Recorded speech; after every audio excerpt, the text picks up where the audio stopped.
এই বছরে বাজেটের 1%-এর 4/1 হলো বিচার বিভাগের জন্য বরাদ্দ হয়েছে।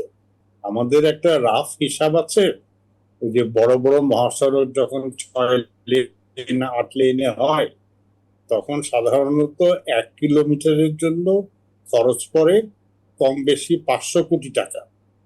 আমাদের বিচার বিভাগের জন্য বরাদ্দ হলো 5 কিলোমিটার রাস্তা।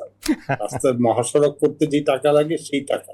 এখন 2500 কোটি টাকা দিয়ে বা 2500 কোটি টাকা দিয়ে আমাদের 18 কোটি লোকের দেশে বিচারক আছে, কর্মরত বিচারক সাধারণত থাকেন 1800 বা 1900, 2000 থাকেন না।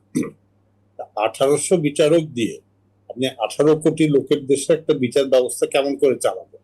আর যেখানে যেটা বললেন যে বাজেট বরাদ্দ দিচ্ছেন 1%-এর সিকিবার, অতএব আমরা আইনের শাসন, বিচার, দ্রুত মানে মামলা নিষ্পত্তি এগুলি সব একেবারে মুখের বলি।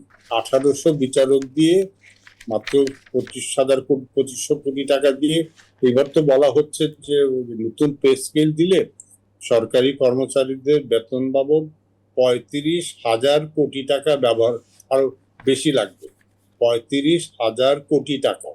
আর যেখানে পুরো বিচার বিভাগের জন্য 2,500 কোটি টাকা বরাদ্দ। এটা একেবারে মানে এর থেকে তো অবাস্তব কিছু হতেই পারে না।